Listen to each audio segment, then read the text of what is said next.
Hey, got an important agent tip for you today. This is revolving around closing starting March 1st, 2026. This is a federal change, okay? So all across the nation, everywhere you go, no matter what state you're in, we're going to run into this issue. The issue is that there are apparently some illegal people, I shouldn't say illegal people, but people that are doing money laundering, terrorist acts, different things like this, that are using real estate to hide their money. So the government's come out with a way to make sure that our real estate transactions are being done legitimately. Okay. So starting March 1st, if you have a buyer looking for land or residential property, has to be residential property, it's not about commercial property, residential property, and they're buying something in cash or a non-traditional loan type, something where it doesn't have an anti-laundering machination to it, okay? Somewhere like a hard money lender, something like that. So investors are going to run into this, and they are buying it in the name of an entity. They have to report a lot of very personal information to the closing attorney. It will take them time to fill out a form. They'll have to submit that form to FinCen. That's FINCEN. And this is a financial crime network. Okay. So we know that the people that are buying our properties are not from other countries trying to money launder. So I'm going to show you a little flyer and share my screen with you so that you can see one of these things that I put out there, and I'm hoping I don't hit the wrong one. I might need to put my glasses on, sorry.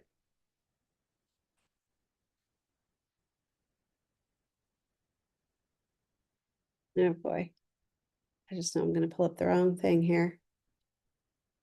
Ah, here it is. I did it. Yay. Okay, I'm going to blow this up a little bit. This is the step by step, like, how do you determine if this is going to be an issue? Because what's going to happen is the buyer's going to come along, they're going to want to put it in an entity name, and they're going to want to close in 7 days. And that may not be possible. They also may be a little bit upset because some of the expenses incurred in a closing might go up. We haven't talked to our affiliated attorney about this yet as far as what the price increases are going to be. But of course, if there's more work, there's more pay that needs to be paid. So you can understand it.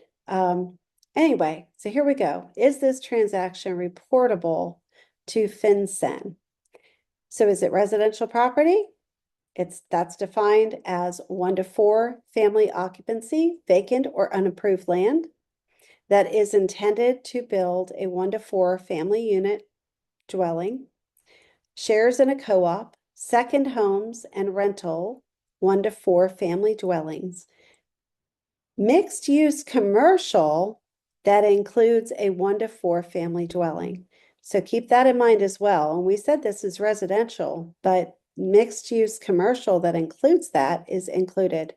So is it residential real property? Does it fit under that? If the answer is no, then it's not reportable. If it's yes, go to the next step and look at the next thing. Is it non-financed?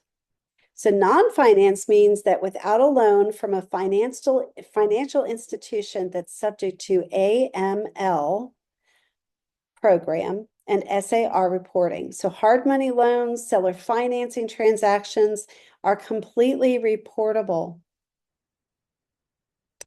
So is it non-financed, or is it seller financed, or is it hard money loan lending? If yes, then you continue on to the next step. If no, don't worry about it. The transaction's not reportable. Okay. If it's cash, is it reportable? Yeah. Yeah, it's reportable. So is the purchaser a legal entity or trust and not exempt? Well, if they're putting it in Joe Smith's name and Joe Smith is not an LLC, it's a person, you're good. That's a no. It's not reportable. However, if they're putting it in 123 Main Street LLC, well, then that's a legal entity. A trust, it could be a family trust, that kind of thing. So here are some entity exemptions. I'm going to blow that up for you. An issuer of a class of securities under the SEC Act, state, local, federal, tribal government authority, agency, or instrumentality. Bank, credit union, or depository holding company. Money services business that is registered with FinCen.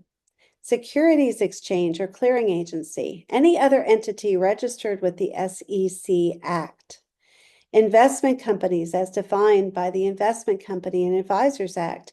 Insurance company, insurer, supervised by a state insurance department. State licensed insurance provider as an agent. A public entity or public utility, that provides telecommunication, electrical power, natural gas, and or water or sewer services. A futures commission merchant introducing broker, swap dealer, major swap participant, commodity pool operator, or a commodity trading advisor under the Commodities Exchange Act or an entity registered with the CFTC. You may not even know what these things are, which is why we have attorneys to determine it. But if they are a legal entity, just make sure that you tell them, listen, there may be some exemptions. I don't know whether you qualify for those exemptions or not. So the first thing you need to do is to contact the attorney and get them all the information that you could possibly be asked for. And if you're exempt, they're going to let you know that. Two more. Financial market utility overseen by the Financial Stability Oversight Council, and then a legal entity that is wholly owned subsidiary of the above or directly controlled by the above. So again, like you may not even know what all these things are. You're not required to know that. What you are required to do at this point is to inform your buyers. Okay. So 7-day closings, 5-day closings that are cash. If it's in an LLC, it could be an issue. It may not be able to close that quickly. We'll have to check with our attorneys, right? So please let them know upfront that this could be an issue and it is federal wide. And no, they have never had to do this before. Nope, not until March 1st, 2026. There are trust exemptions and well, if it's a securities reporting issuer, a trust in which the trustees is a securities reporting issuer, and an estate planning trust where one, the transfer is for no consideration, and two, the transferor, seller, and or spouse is also the settlor or grantor of the trust. So that might happen a little bit more often, but again, make sure you just get your buyer to connect with the attorney immediately after going under contract. And you can always adjust a date. I'm sure everyone's going to be, learning this a little bit in the very beginning since, March 1st to probably the 31st, maybe even into April. But anyway, if they are a legal entity and they are not exempt, then they need to go to the step 4. Is the transfer itself not excluded? So reportable transfer exclusions are like a transfer of an easement, transfer due to death, transfer due to divorce, dissolution of marriage or union, bankruptcy, court proceeding, transfer between individual and or spouse to a trust as settlor grantor, transfer to a qualified intermediary in a 1031 exchange, or a transfer with no reporting person. So is the transfer itself not excluded? Those are some reportable transfer exclusions. So if that's not included, then you go to the next step, right? Okay. So I saw one of the I'm going to try and stop the screen share here. I saw one of the forms that was to be filled out, and I've also had to fill out some things for FinCen back when we thought we had to report everything for an LLC into FinCen. And the forms are really not that extreme. It's just if you don't have all the information, you're not closing. Because if they can't report it, it's federal law. I mean, there can be issues with that. And so we're going to see that if these buyers don't understand, they're not told up front, or they're not quick to respond, we're going to see delayed closings. And we don't want that. You don't want that. Your buyers don't want that. And the sellers certainly don't want to know that. There are also no workarounds. So for instance, if you think that, well, so we're going to just transfer it to the LLC, as soon as we close this out, we'll just put it in my name, we'll close it out, and then, 10 minutes later, we'll turn around and we'll put it into the LLC. Well, and guess what? Still have to report it. So all that reporting has to be done at that time. And it's not going to be a quick little $10 fee. Not that it was $10, but whatever the fee was, it's not going to be that quick and easy. So there's no real workaround. Know upfront what you're dealing with your buyer. Know whether they're an LLC or a trust, and that's what they're going to put the property in the name of, and then make sure that they connect with your local attorney. Hope this helps you and saves you time and saves you stress and saves your buyers stress.